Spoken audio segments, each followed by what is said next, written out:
Untangled Viners, welcome back to another episode of Untangled Vines, Redefining the Rules of Work. Today is a special day for this episode because we have the privilege to introduce a visionary and compassionate leader who also happens to be Grapevine's founding advisor and founder of Dena Growth.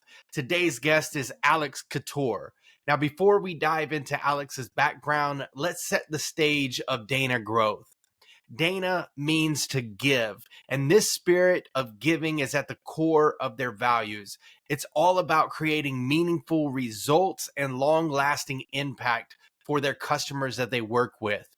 With a mission of relentless pursuit and a focus on customer triumph, Dena Growth specializes in accelerating recurring revenues for early and growth stage technology companies and SaaS or software as a service companies through immersive go-to-market strategies, advisory, coaching, and services.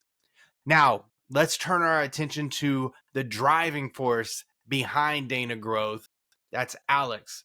With over 20 years of experience in enterprise software, software as a service, and working with several startups, Alex Kottoor is a seasoned leader who's made a lasting impact at every stage of his remarkable career. From CDW to co-founding SceneDoc, Alex navigated startup life, fundraising, board dynamics, culminating into an acquisition by Tyler Technology. At Andy Corporation, he drove product adoption and revenue growth. And amidst the pandemic, he transformed and helped Kumu Corporation get acquired by InHouse. So, with a track record of rebuilding global sales organizations and scaling SaaS ARR, Alex has been a force in every chapter of his journey, from sales roles to CEO's positions. And today, we're lucky enough to get his insights and experience on redefining the work that we do day in and day out with lessons learned from his experience. So if you're excited about this episode like I am, stay tuned. But first, intro.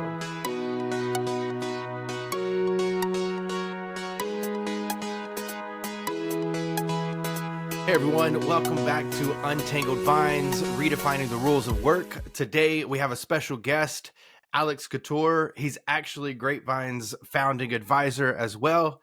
So I'm excited to have him on the podcast. We've been talking about this for a little while. Alex, thanks for being a part of the Untangled Vines community, and thanks for being here today. Thanks for having me, buddy. I'm super pumped. I woke up this morning, got off the treadmill, my exercise, and I was like, let's go. We got Zach this morning. So I'm really pumped. That's right. Yeah, that's right. We might sidetrack just for anybody listening. We have a couple of things that we're going to talk about, but that's your warning. So, Alex, I want to go ahead and start with your journey. I gave a little bit of an introduction at the beginning of this, but I know when you were at CDW and then eventually building your own company, SceneDoc, I'm assuming that you were in the office the majority of the time. And obviously Grapevine is a virtual office for the remote and hybrid workforce. So looking back, can you tell us how you started your career and how has the shift into the future of work changed your approach to work? Yeah, that's a great question, Zach. So yeah, 21 or so years ago, started my career as an inside sales guy at CDW. It was really my first step into professional sales arena. And yeah, 21 years ago, we were all in an office. And I would say, for where I was in my career at that time, and then, you take into the context that the technology that we have today and the technology, that things that you're brewing up at Grapevine weren't available to us 21 years ago. So, being in the office around people was actually a really important part, I think, of my success and my learning 21 some odd years ago. Mm-hmm. Yeah. So I know that there's been articles out there, like, and I always pick on Jamie Dimon. Obviously, he probably hasn't heard it, but I pick on him because he'll talk about how you can't train people or you can't get the same type of experience from your employees if they're not in the office. So can you speak to that? Because I know, like you said, you were in the office, that's where you started, but now you're mainly doing remote work in a sense, but then you also like travel or meet up with some of the clients that you're working with. So do you believe that? Do you think it's a fact or a myth that uh, you have to be in the office to get that appropriate training, to build a culture, and everything that people say is about like productivity in office versus remote? Yeah, listen, I think that, so for the last 5 years, I've been 100% remote. And I would say that I think it's a complete fallacy that we cannot enable and train effectively remotely, like full stop. So I think that is Hmm. a misnomer. It's complete BS. So I think that there's a couple things that contribute that. Like, one is like the tech stack has gotten better, right? Again, 21 years Hmm. ago, we didn't have a lot of the tools that we have today, right? So when we Yeah. think about Zoom and Teams and, all the front end webcasters, that gives us a Hmm. great ability to collaborate, to engage. Think about you and I, where we first met at Kumu. We Yeah. were an enterprise video SaaS provider, helping with synchronous and asynchronous video technology. Like, those tools help. It helps Hmm. us get to, enabling teams remotely. So I think it can absolutely be done today. Like, listen, the facts are there's going to be certain roles, perhaps outside of knowledge working tech, that like you still need to be in the office, right? Like, your wife Hmm. works in a hospital. My mother was raised in a hospital professionally, right? Like, that's where she worked. Like, there's going to be some roles that like, you can't take remote. But Hmm. the notion of learning, I think, can be done anywhere, facilitated with the right tech.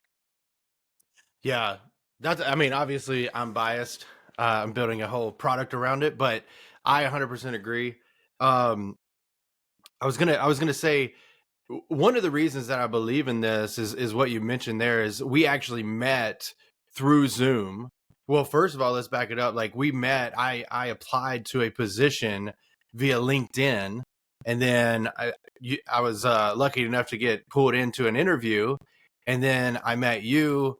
I met all of our other colleagues. For the longest time, we didn't meet in person, and I mean, I am a go-getter type A personality, so maybe I do things a little bit differently than another type of employee where they maybe need a little bit more handholding. But I still feel like we were able to build culture. You and I were able to build a professional relationship that um, wasn't face to face. And so like whenever people like Simon Sinek, I'm throwing a lot of people under the bus. I love Simon Sinek. I got some books back here, but whenever he says like nothing can replace face to face interaction, I disagree with that wholeheartedly because it's not the face-to-face interaction that matters, it's the context of the conversations and what you're trying to do. And we always talk about intentionality on this podcast, so I think what you mentioned is like the mixture of the tools, and then what I'm bringing to the table too, not from Grapevine, but just you, a software is only going to do so much, so you also have to have your foundation for your company. And that kind of segues into the next question, because I know that you've worked with several startups and companies that are remote and hybrid. We've talked about this a little bit, but can you share your insights into some of the biggest challenges you see when working with these companies as it relates specifically to remote or hybrid, um, compared to in office? Well, the biggest thing is the culture building, right? Like, right, Hmm. that's our one of our primary roles as founders, in startups and companies as leaders, is to build a strong foundation of culture. You and I have joked around over these past few months as like, in this hybrid and remote first world, like, what replaces the ping pong table, right? Like, Yeah, I yeah. think like that it's humorous, but it's also real, right? Is like, what are we going to do in place of those things? So there's a couple Hmm. things that come to my mind. Like, one is you talk about intentionality. Like, I might say we have to be deliberate. Like, this is a Yeah, time in leadership that you have to be really deliberate about the quality of leadership, how you're engaging with people, when you're engaging people, what you're speaking about, right? Like, it's yeah, one thing to have one-on-ones, for example, remotely, but are those one-on-ones just about business, or are they really taking a people first approach? Like, are we spending the first half of that call, or if not, maybe the entire one-on-one, getting to know each other, speaking about yeah. things that are personal, right? And so, like, that to me is like the intentionality I think that you described. Like, how are we being deliberate the time and the time we're engaging with our teams remotely. Like that I think is a big piece. Yeah, yeah, and I talk about that a lot because I think that we might even be asking the wrong question. Is in office the right way? Is remote the right way? Is hybrid? I think the question really is, are we running our companies intentionally or deliberately? Agreed. And if you're Yeah. not, then that is the issue. Right. It's not that like remote work is the issue, because we've seen it happen. Like you look at companies like Yelp, you look at companies like Atlassian. There's tons of them out there that operate 100% remote. And so you're telling me that you can't do that because of an excuse that you're making because you don't want to take the time to have that intentionality, to have that structure, to be deliberate.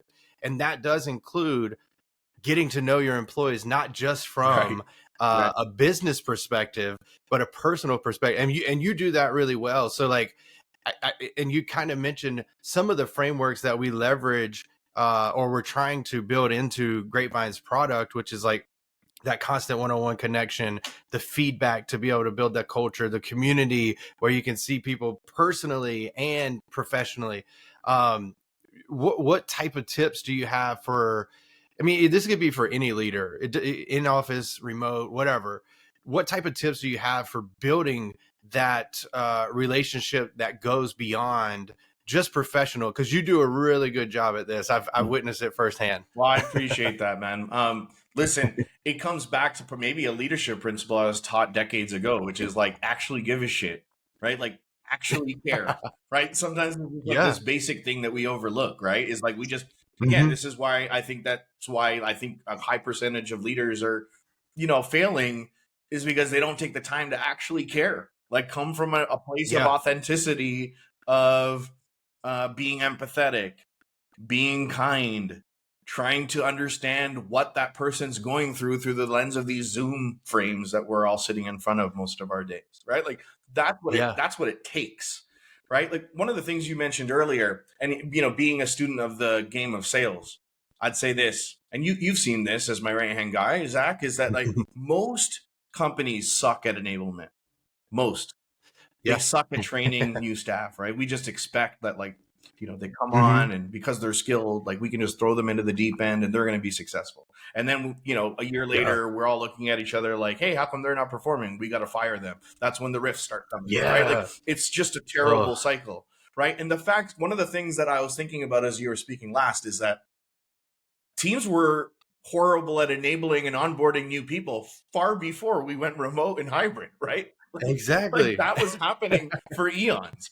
And so I think it's Yeah. just been exasperated. Like it's been now like there's a big light that shines on it because we're hybrid and remote. And I think those poor leaders now, their takeaway is that hybrid and remote's not working, when in fact they just didn't have frameworks and processes and the right people in place to actually care to make Yeah. training and onboarding and engagement an effective process. If that makes sense. Yeah. Yeah. No, it makes 100% sense. And there's so much to take away that I'll probably forget and I'll have to re-listen to it. But yeah, there's a combination of certain things. On Friday, like, I do Startup Founder Fridays on LinkedIn. And one of the things I said was like the biggest problem with work isn't return to office, isn't remote, isn't flexibility, it's leadership. Right. And so The like lack you can thereof. you can tie. Yeah. Yeah, yeah, Yeah. exactly. Exactly. And that's what I think remote work calls out. It remote work doesn't allow ugly to stay hidden, I think well you said. know? Totally agreed. Totally agreed. And like if we think about, like you were saying, when in the typical, like let's take CDW. I'm going to take some assumptions and then you correct me. But like whenever you were onboarding to CDW, and I know that you love CDW, you rep them, and that's like where you got your start. But I can imagine that you might have had like at the best like a full on month training, learning, and development program that they took you through. And then it was kind of like out to the trenches, and then you had to learn as you go. I don't know if CDW is like that, but that's what I've experienced in a lot of companies where they'll get you set up, onboarded as far as HR, as far as getting access to the tools, as far as maybe getting a couple of materials, but then they don't take it a step further and go all in on a department specific training. Yeah. Like if you're coming in for sales, now you need to know these Salesforce stages, these HubSpot stages. How does this interact with all that? How do you do that? All that kind of stuff. Is that your experience? Maybe not at CDW, but in previous roles, Yeah. and even as a CEO of SceneDoc. So listen, I think that I was super blessed to have come through CDW because actually they had a world-class enablement process. Nice. And honestly, it's Good. transformed my view of like what good looks like, right? So like I think that's the benefit I've had, Zach. Like when you and I were building our sales operation at Kumu, like I think it turned out to be pretty darn world class. You know, we were a flat organization, we were global, we had people everywhere around the world, and yet we were able to do a lot of things remote first, using tech, having good process in place, having people that give a shit, right? And all of that is the recipe for strong enablement. Now, fast forward 21 years ago at CDW, they had this thing called like CDW University, I believe is what it was called. And it was an ongoing curriculum. And so I would say the difference at CDW than it is in 99.9999% of companies is that they were very deliberate on giving every one of their reps, every staff member, quite frankly, every coworker, a path to success. And they knew that wasn't a 30-day sprint, a 60-day sprint, a 90-day sprint. That was a continuous sprint, right? And so I was really fortunate to see an amazing example really early in my career, my first gig. And so actually everything thereafter, I was benchmarking against that. And if it didn't look like that, I thought it sucked. And the facts are most of them suck. Right? And so that was a transformative period for me, actually seeing how they did it. Yeah. Yeah. Now, whenever you were at CDW compared to when you were running your own company, how did you implement that as what you saw there and making yours world class? Or because a lot of times what happens as leaders is we know what's great, but then we have all these other things that we got to do, and then sometimes things fall to the wayside. Were you able to translate that into SceneDoc as well? So you know all those books of mistakes that I could write? This is one of those mistakes. I think this is one of those mistakes that as a first-time CEO and a first-time founder, I failed at. I wasn't good at like taking the things I learned and building them into SceneDoc as early as I should have. Now we got there eventually, and I think it came down to like people, process, and tech. We had like the right foundation to onboard people successfully. And keep in mind, you know, when we started SceneDoc, this was 2010, 2011. Actually, before there was hybrid and remote, we were hybrid because there was some of our staff that were here in Toronto, and then there was many of our sales folks and sales engineers that were spread across the US.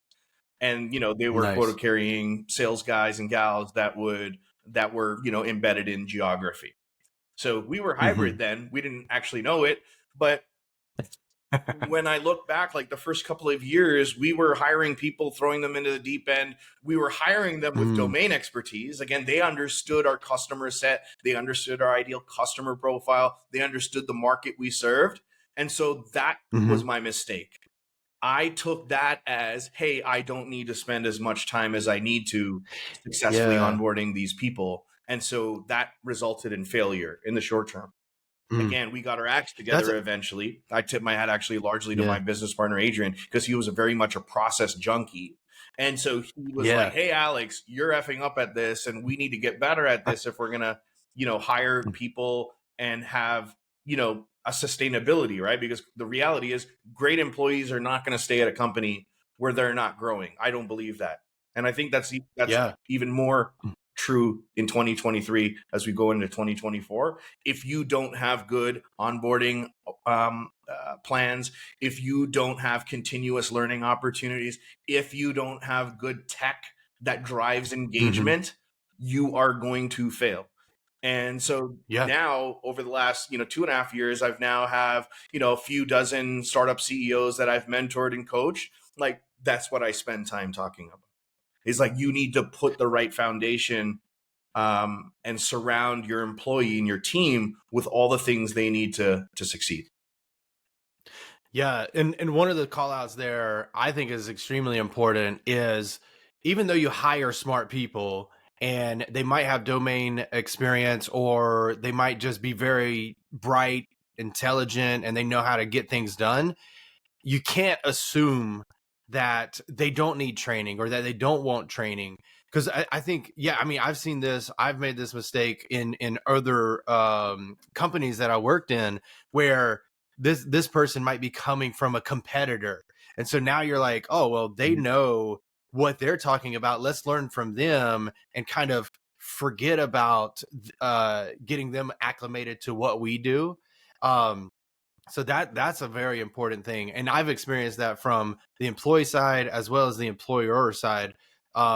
And so, like, I always talk about job characteristics model is by Jackman or Hackman and Oldham, and one of the things that they talk about as a moderating factor for growth or for motivation, satisfaction, and engagement of an employee is growth need strength.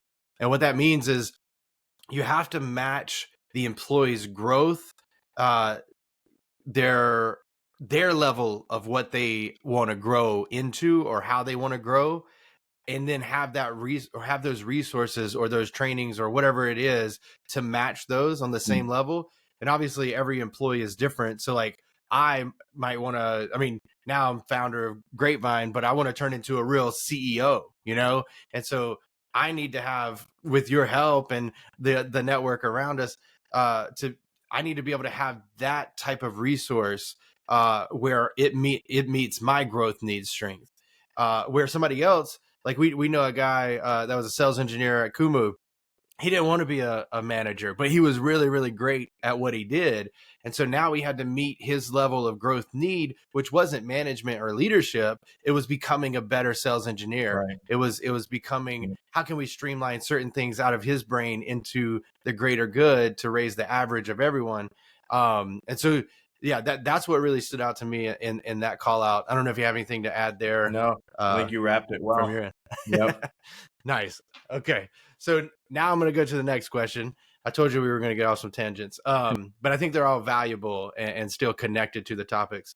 So this one is on navigating cultural transformation. So I know that you've led a lot of teams through cultural transformations, and I know the last company that we worked at, we worked in on doing that as well.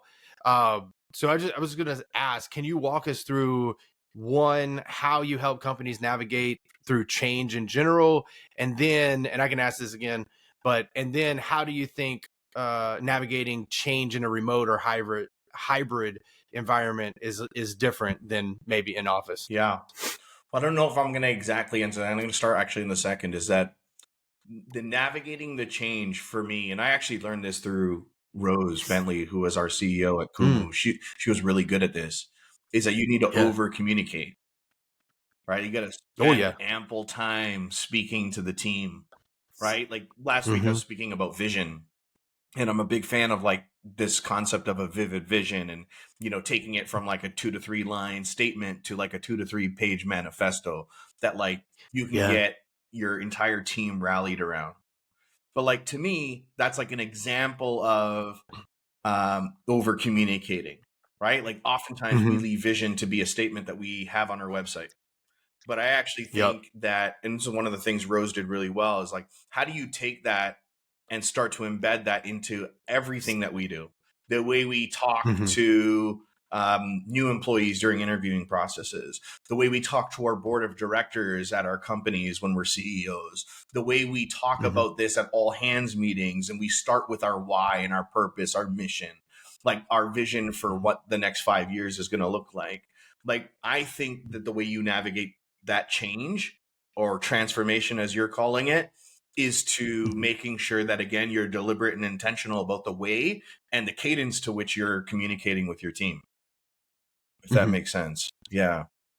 No, Yeah. that does make sense. And just to call out Grapevine here, because um, obviously that's what we're doing. But because what I really liked, speaking of Rose, is she made sure that not only the vision, well, one, whenever we came into Kumu, no offense to Kumu, but like I didn't know what our vision Well, there was. wasn't I didn't know really what our one. mission There was. wasn't really Exactly. one, right? Exactly. Yeah. Exactly. And what we see is a lot of people focus whenever it comes to like employee engagement, a lot of people focus on monetary value, which is very important. You have to give your employees enough where money doesn't become the focusing factor. And then once you get past that, now you have to have a purpose. Why do these people wake up every single day and work at your company? What are they trying to accomplish? And that's where vision and mission comes into play. So, you know me, I'm a big believer in that. We actually have an About Us page in Grapevine where companies can add their purpose of their company, the vision, the mission, and their core values, which is the next part that I want to talk about, which is what Rose did a lot was she led by example, and she would tie feedback to the core values. And Mercy Noah did this as well, our head of HR. And so like we thought about certain things as we're building Grapevine, and we can add those core values to any feedback that is presented out there to whoever receives it. And that's how you build culture remotely, is lead by example, recognize people whenever they do something great, and then tie it to what you're trying to build at your company through your core values and your vision and your mission. So I'll stop there because I'll keep going for an hour. Honestly, that was my first experience seeing that, right? Like, again, having be deliberate in providing feedback out loud to the team broadly, and then tying it back to one or two of the core values. And there's a couple of things that Yeah. happen there, right? One is you continue to reinforce the value set, right? Which Mm-hmm. is, I think, so critical, and it's like so often not done, right? Like, Yeah. again, it's like vision. Some people, like most companies, they have their 7, 8, 10 values that they slap under their website, and that's the extent of Yeah. communicating on core values. I'm of the Yep. complete other mindset that Mhm. like we communicate on vision, we should be like repeating and over communicating and regurgitating our core values as a company, because quite frankly, like Mhm. as a startup guy, Zach, like startups freaking Mhm. hard. It's plagued with really, really difficult days. And I'm a big Yeah. believer that the way you keep a startup team together and rowing in the same direction and reducing conflict is by having a shared value set, right? Yeah. Like Yeah. I speak about this at nauseum. Like the way we hire, we should have alignment on values. The way you might Mhm. select a co-founder for your tech startup, you should align on values. Because when shit hits the fan, I've seen this now firsthand, and I've seen this with many of the companies that I've helped who both don't do it well and do it well, is that you have to Mhm. get that part right. If you are in alignment on values, you have a moral compass that's shared, and so when things get difficult, you revert back to those shared values. And so it's no Yeah. different, like in the context that we're talking now. Like if I get to give you a kudos or a praise on something that you've done really well for the company, like tie that back to why that was important and why that Yeah. behavior was something we're calling out and why we're sending praise and why we're congratulating it. Yeah. Yeah. You have to be specific in feedback too, because a generic feedback like "Great job today, Alex," that doesn't tell Right. you It's meaningless in a specifically way. what it is. Yeah. Right. Yeah, Yeah. yeah, it really is, right? Because like now that person is going to walk away. Maybe it was a presentation. Now they're going to walk away like wondering, like, was it the whole thing or was there like a specific thing? Whenever you're narrowing it down, and it all goes back to intentionality, deliberateness. Like, Yeah. I don't know if that's a word, but we'll pretend today. But it all goes back to that because like if you want to improve somebody, you have to be specific with them, right? And like whenever we're working together, because at Kumu you were the manager, I was the direct employee, and sometimes you would come to me and you would say something, and I'd be like, "Can you give me more detail?" And Right. so like that actually calls out a good point too, and maybe we can tie it into a question here, but like I think that the employee needs to be comfortable. You talk about psychological safety a lot. And so, like, the employee has to be, because we're talking about this from a top down approach right now, but the employee needs to be able to be comfortable enough to interact with their manager in a way that doesn't not call them out in a bad way, but calls them out where the employee gets what they need. For that example, it was like, you might come to me and say, hey, can we do this? And then I'll be like, yes, maybe. Can you give me more details? But if an employee feels like they're being micromanaged and they don't want to speak up because that manager might yell at them or belittle them, that doesn't create a good culture. And over time, that employee, probably sooner rather than later, is going to leave. Yeah. And now you have higher turnover, which costs a lot of money. So to tie this into a question for you is, how do you build that psychological safety? And it kind of goes to building that culture. But how do you build that psychological safety when working with employees, or either, because I know you work a lot with peers, so it's like, it's not necessarily like they're reporting to you, but you're working alongside of them with a lot of C-level people. How do you kind of navigate that Yeah. in your experience? So the thing that first comes to my mind is like an approach of being vulnerable, right? Being Hmm. transparent, being unafraid to like tell your peers or your team that you don't know something, or Hmm. unafraid to tell them that you failed at something, you made a big mistake as the leader. Yeah. I think like that gives the ability for a team to feel safe, not just psychologically, Hmm. but like, making a mistake, knowing that like, in some ways that failure, if it's calculated and done right, like should be praised in a lot of ways. Like kudos for taking the risk and like breaking something. And then like, yeah, it failed, Hmm. but like, let's reflect on it adequately and then move forward. Right? Like Yeah. that to me is what creates safety. And I tell you, that's what another thing I learned at CDW. And I think like a lot of the kudos I've gotten from guys like you, that where I do this is because of a great leader I had 21 years ago, JD Hupp, who's still a Yeah. good friend. I've talked about JD at length Hmm. about to you, is that he used to always tell me this: dude, there's nothing you can break that we won't be able to fix together. So go out and break it. Yeah. Mm. Yeah. Dude, it was super powerful for me because I was just learning about the professional, sport and arena of sales. I Hmm. was dealing with huge clients that were spending lots of money. I didn't want to screw things up.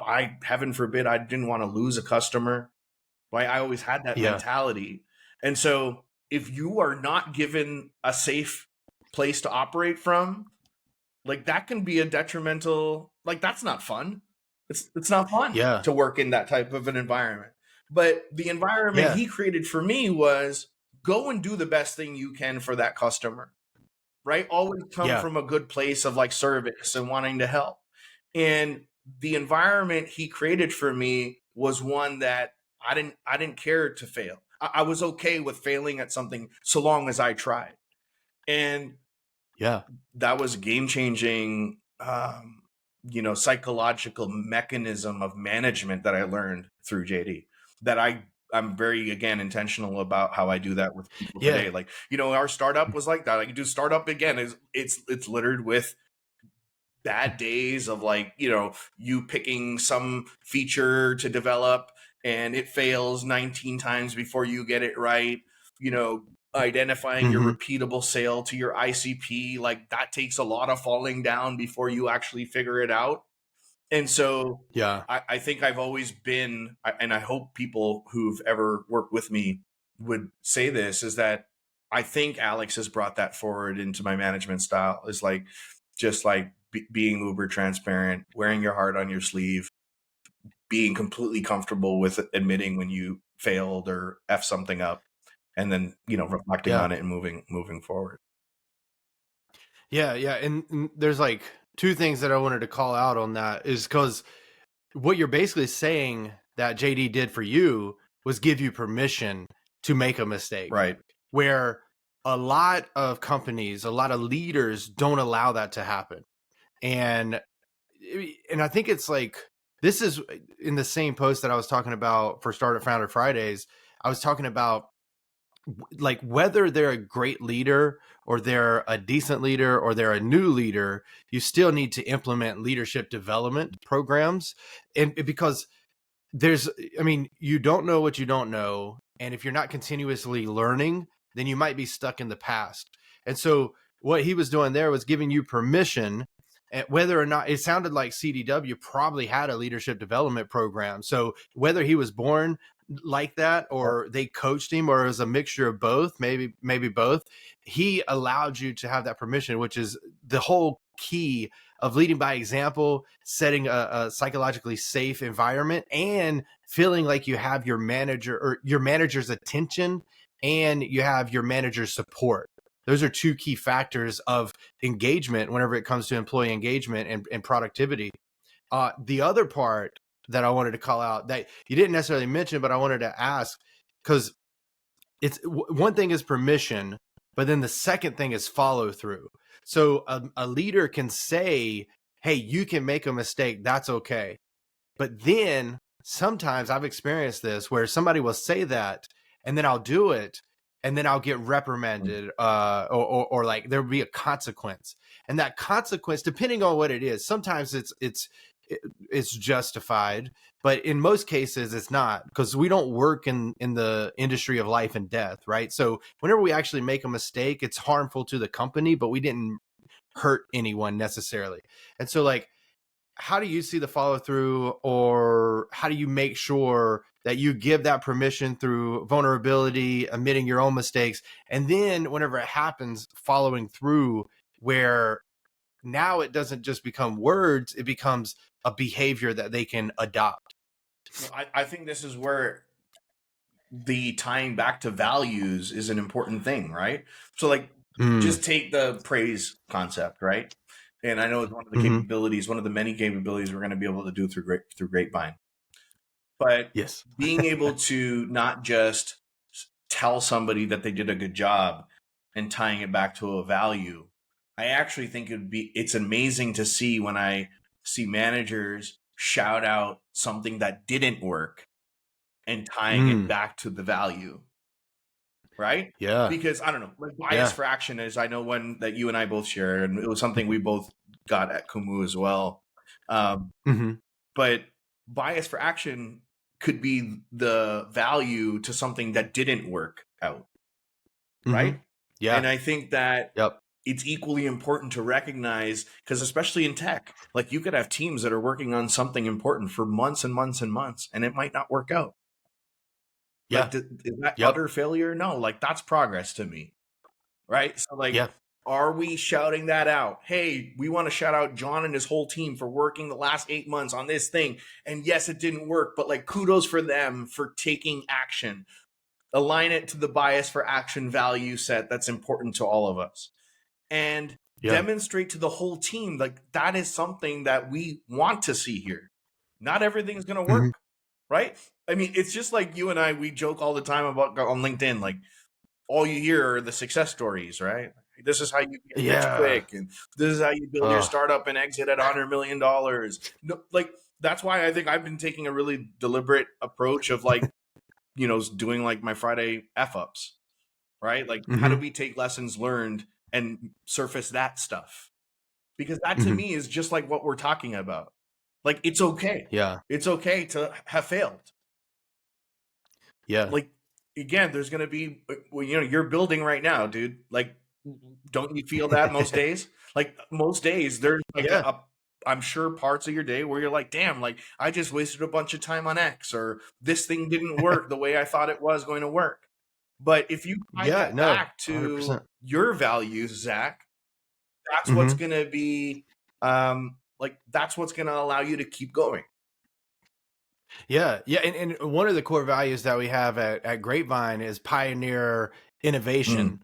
And I don't think that like you can pioneer innovation and be perfect, right? So we have to find a way to allow innovation to foster, to be curated through employees. And we have to be willing to accept failure on certain things. And I remember, I don't know if you remember this, but whenever we were interviewing, or whenever I was interviewing for Kumu, you asked me a question is like, it's something about failure. Like what is like a big failure? And like, I know this is like it may be like a gimmicky answer for interviews, but it was actually the truth, because I was trying to think of a failure, but it was difficult because I don't look at failure as failure. I look at it as a lesson learned. And the only way that failure can be a lesson learned is if you reflect on it and improve from it for the next time. And so that's what, like, if you're talking about innovation, just using our core value, we're going to have to be able to fail and learn to continue to have progress, right? We just, for example, like, we might have a feature that we think is going to be great, but then we put it out there, nobody uses it, Mm. right? That's a failure, but now we know, and the lesson learned from that could be, okay, well, we're not going to take development hours and time and money to do that. We're going to put it away until maybe it gets brought up again, you know? So that was just kind of like a off the top example. But in product development, that But happens all the time, right? There are things that like oh yeah, startups build that like, in that moment of time are like product failures. And then, yeah, 3 years later, that chunk of code becomes the linchpin or the catalyst, I should say, to some game yeah, changing piece of the product and application down the road, right? So like what mm-hmm. might be a failure or a challenge to us now, sometimes down the road becomes the thing that propels some of the coolest things in a company. Yeah. And there's like tons of companies. I can't think of them off my head, but I know that I was reading a book one time, and there was a book that started off as a gaming software. And then over time, it might have been Slack, but I think it started off as a gaming company, and the gaming company failed, but then they introduced communication system, It and then might it have been took Slack. off. Yeah, I think it might have been. It might have been, It was like yeah. a And skunkworks so, project or something to help with communication internally or something as they were building a game. Yeah, anyway. Yeah. yeah, Somebody will let us know yeah, in the comments if yeah, we have that yeah. right. Let us know. Yeah. But no, that's exactly what you're talking about. And if you don't have a psychologically safe environment, you don't allow your employees to speak their mind or speak up. You don't allow for innovation. All those things become stifled, and you become stagnant as a company, right? Mhm. You and I both have probably seen or been a part of companies that have allowed that to Well, happen. it's funny you say that. Like, I think it reminds me of this story that one of my cousins in San Francisco told me, and his wife wife's sister works at Google, and I think Google has been like one of Hmm, those at scale companies that have been demonstrative of a culture of like innovation yeah, and embracing failure. yep, But I had heard through him that there could be like sometimes half a dozen to a dozen product teams working on the same piece of technology, but developing them 6, 12 different ways. And hmm, they don't know. It's only one of those products that's going to go to market, and the other ones would be yeah, deemed failures. But, you think yeah, about that, right? Like at that scale, to have half a dozen to a dozen engineering teams working on building something that the vast majority of them will never be taken to market. One of them will. Maybe there's yeah, some lessons learned in the other 5 to 11 companies that help the one that goes to market. But like that is a culture of embracing failure, failing fast, fail yeah. forward, like all those things that we hear. I think that's always been pretty cool about the Google culture for sure. Yeah, yeah. I'll say one more, and then I'll go to the next question. But the reason that the iPhone exists is because of a company called General Magic. They started doing documentaries on there. There's a documentary on Max. It used to be HBO Max now. Um, but General Magic was technically a failure as a company, but it allowed us to build the iPhone that the majority of us use, right? And so it's like but this goes back to what you were saying. I know this isn't like necessarily the topic, but there are so many people out there only promoting the successes of their company, of themselves, and that's not like, this success isn't linear. And so I think that if we're giving this false perception, then it ruins kind of the beauty of a startup, right? I did another post last week where I was like, I love startups because they're relentless. they're relentless and they're resourceful and they're resilient. But the only way that they become that is through failure and failure and failure and a bunch of no's until it turns into yeses. And so, like, like this is a little tangent, but I think it's important to call out because as a founder of Grapevine, pre-revenue, pre-launch, we are coming in with a lot of assumptions. Like, this is our ICP, or these people are our ICP, ideal customer profile. We think these are the problems that we're solving because we built it from like some of it came from like a Kumu experience working 100% remotely. And then I tried to build it with our product and it didn't work. And so now I went and did my own thing. But yeah, all those things come together and it gives you a reality instead of a illusion of perfection. Mm. Like, Steve Jobs isn't perfect. Elon Musk isn't perfect. Well, we know he's not perfect now, but there's a lot of examples out there. So Well, I don't know if you want to add no, I'm anything just to going to that, say, but so long as you're a continuous learner and that's part of something like that as part of your value set, then like as you go through building Grapevine with all of these assumptions, you're going to go out and challenge those assumptions by spending a lot of time with prospects and customers and understanding and pressure testing all those assumptions. And as yeah, you do that, you're going to learn. And as you learn, you're going to be able to adapt those things into how you build the company and the product and your go to market strategy and all these things. And you're going to be better yeah. off as a result of that. And just for like any founder that's listening, we aren't going into this blind either. So we did a lot of like product validation with the concept, and then we had UI UX design, and then we spoke to them, and we did tweak certain things based off of some of the things that we learned from them. But yeah, the real meat of that in becoming a better company is taking those prospects who turn into customers, and then because they actually paid and now they're actually using it, and so being able to take that. I want to switch gears. It's kind of still on the same subject, but I wanted to pull it back in. So looking ahead, what do you envision for the future of flexible work, and how can organizations prepare for upcoming trends and challenges from your perspective, and maybe what you know about Grapevine that other people don't know yet? Yeah. Well, listen, if I kind of take and pull from some of our conversation today, one is going to be like continuous enablement.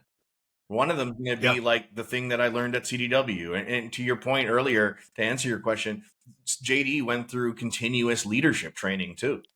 Right. So it's not Yeah. just for the Yeah. rank and file or the boots on the street, so to speak. It was for the leaders too. And so, like, how are we constantly sharpening everybody's blades? That's going to be an Yeah. important piece to this. The second, I think, goes to like the tech that we use. That's another big part Yeah. about this. And yes, I know it's self-serving to Grapevine, but you in an ecosystem of, I would categorize like there's an explosion of tech going Yeah. into supporting remote and hybrid work. But that ecosystem, the quality of it, the quality of how we implement those technologies, I think is going to be another wave to, how we can effectively grow companies hybrid and remote first. That's going to be another big Yeah. part about it, without a doubt. Look at through the pandemic, right? Like we all went from, maybe using like a GoToMeeting or tools like that Yeah. to now having, these synchronous capabilities like here through Zoom. Hmm. I mean, you can pick the pillars, right? You and I have spent a lot of time on remote work tech. There's so many Yeah. things being developed that Yeah. in aggregate are going to be what helps companies transform, lead, and grow through this period of change. Yeah. I agree with that. I think it's the having the foundation that in office people didn't necessarily have because they could get away with it. Because if you're in office, you can go over to somebody in their cubicle, you can pull them into a conference. That doesn't mean that it's better. In my opinion, that actually means that it's masking what needs to happen, as we talked about at the beginning of this podcast. So, but now it's for the fun time because I'm going to go into the lightning round. So I always do this with every guest that we have on Untangled Vines. So, are you ready for the lightning round? Yeah, I don't know what I'm subscribing to, but it sounds fun. Exactly. We keep this part hidden so you don't know what to come in with. Okay, so I already know the answer to some of these, but coffee or tea? Coffee or tea for early morning Zoom meetings? 100% coffee. 100% of the time. Yep, Yeah. I knew that. uh, oh, so I kind of maybe know this one, but maybe not. Favorite remote work playlist or music genre? I mean, hip hop, you know me, all day, every day. Yeah. Hip hop, right? Put on some music, bang through work. That's the thing. If you had to choose, this is just a follow up. If you had to choose one artist to listen to for your entire life, well, who would it be? Or group? Okay, like the last 2 weeks I've been on a Jay-Z thing. Yeah. Like it's been moving through the 90s all the way up to today, just like banging through Jay tracks. Yeah. Yeah, I'll stick with Jay. That makes sense because I feel like Jay speaks our language. Like he's not just rapping about culture, but he's rapping about business now too. Yeah, well, I think So that's an interesting that makes evolution. I sense. think it's a great call out. Yeah, he went from Yeah. hustler to you know all the other normal parts of hip hop progression, and then now into this stream of maturity and growth and building companies, success. You know, Yeah. Exactly. Okay. Most creative location you've worked from remotely. ooh. Well, I have a struggle with like not working out of this office, right? Yeah, yeah. Same. But honestly, some of the most creative work I get done, I don't know if it's work, but like I advance thinking through walking. So like when I go out Nice. for walks, whether it's with the dog or by myself, like I find I get moments of clarity walking. Yeah. That makes sense because I need to do that more. Because like whenever you disconnect for a little bit and you can collect your thoughts, it's it is good for like the brain psychology, so you can rejuvenate what you've kind of been diminishing from the time you sign on until you take that walk. But yeah, just being able to have your thoughts in a peaceful moment in a busy world, Yep. that always helps. How do you, speaking of this, and it might be the same answer, how do you combat Zoom or MS Teams or Google Meets fatigue? Okay, so the walks definitely help. Time blocking has been another big thing that I've been doing in my calendar. So like just giving me adequate time. I mean, you worked on my team when I wasn't doing this so well, like where I was like 10 hours back to back Zoom calls. And Oh months of yeah. that led to like migraines for the very first time in my life. And so like now I'm like when I do a 30-minute meeting, it's 25 minutes in the schedule. So I have 5 minutes in between. I am blocking Yeah. time to walk every day. I'm blocking time in my morning hours, even before my kids get up, to work out, do my sauna, do my cold shower, cold plunge. Like that is time I put in my calendar. Nice. The writing I'm doing on LinkedIn is being put into calendar. The time with certain clients and customers and startups that I'm helping, those are getting scheduled appropriately. So like all of that has been helpful in making sure that I have moments Nice. to breathe and come up for air. Yeah. That's something that I need to work on too. Work in But progress, young grasshopper. Work in progress. I mean, all this stuff I say, like a lot of it, I'm still working on myself. exactly. Yeah. Yeah. Um, so name one unexpected benefit of remote work for you. Ooh. Unexpected, quite frankly, is picking up my kids. So I have this thing that, like, come 3:30, if I'm in Toronto and I'm not traveling, I pick up my kids 100% of the time. And that to Nice. me is something that I'm not sure I could ever put a price tag on. Like, I'm not sure I'd ever give that up again. Yeah. And just to call this out, like whenever Grapevine or I talk about like remote work or flexible work, that's what we're talking about. I read a quote the other day where it says like whenever we talk about flexible work, it's not less work, it's more life. Yeah. And that Yep. is crazy. Yep. Like I get to see Caitlin whenever now she's a nurse practitioner, so she has more of a full schedule. Where as a nurse, it was like 3 on, 2 off, whatever the case is. But like I get to spend time with my dog. I get to spend time with Caitlin, and so it just it's this thing that people didn't think about. I mean, or maybe they thought about it, but they didn't think that it could be a reality before the pandemic. Now you have people like yourself, like C-suite executives, working from home and still being able to see their children, Yeah. where Yeah. before they might have had like 12-hour days and then 2-hour commutes. And now, like, what else? What is left? You get home, maybe you tuck them in, and then that's it, really. And then you And that's go to just sleep not and good. wake And up and do that's it all not good again. enough. Right? That's not good No, enough. Honestly, exactly. this is one of the biggest reasons why I will always be building in hybrid. Like, Yeah. I'm not opposed, by the way, for the record, and I know you might not like this, but like, I'm not opposed to people having an office. But what I am Yeah. opposed of is having everybody be there 5 days of the week. That I'm highly opposed. Yeah. I think like you and I used to talk about this in our last life with asynchronous video. The power is Yeah. I get to record when it's convenient for me, and you get to Mm-hmm. consume it when it's convenient for you. And if we pull on Exactly. that thread with work, we should be Mm-hmm. able to deliver results, because that's what it's all about in my book. I don't care about the inputs, I Yeah. care about the outputs. We should be able to Yeah. deliver the outputs of a business wherever we are and whenever we want Exactly. to get that done. Again, respecting timelines, obviously. In business, you got to have timelines. But like once we set the Yeah. timeline for a given project or a task or whatever it is, like it shouldn't matter how you do it, where you do it, just get shit done. Exactly. Yeah. Yeah. And just to be frank, like I think it's great to have an office if it makes sense.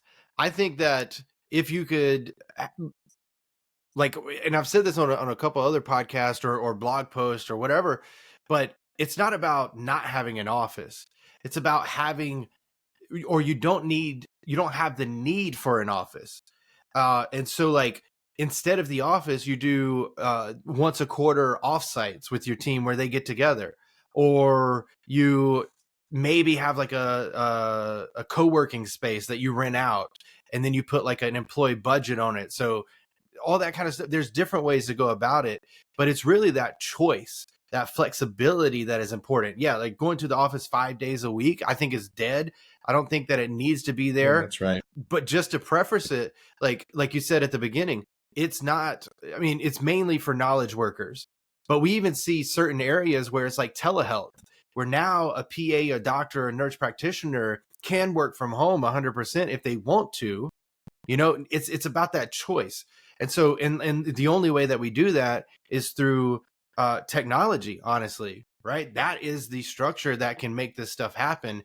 And if we looked in the market and we didn't think that there was something out there that was specific for remote and hybrid solutions, and so at least in an all-in-one platform, there's a lot of separate tools out there, and we've seen where that can actually cause fatigue, where you have to go to all these different locations just to find a document or just to do whatever you're trying to do. So I'll get off my No, tangent no. there, but Yeah.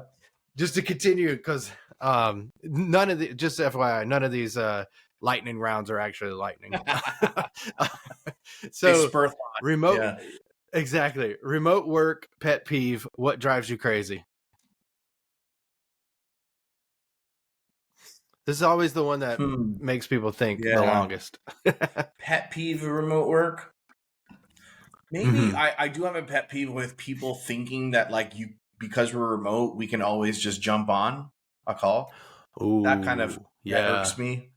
Um, Mm-hmm. and it's no different than like being in an office. Like, dude, when we were building Scene Doc, one of the things my engineers used to teach me is that most of them, as they were writing software, would have headphones Mm-hmm. on, and Yep. it would drive them bonkers when Alex used to come around and tap them on their shoulder. Because what I got to learn is when they're in deep thought, writing code and solving problems, that I Yeah. really interrupt their flow by doing that.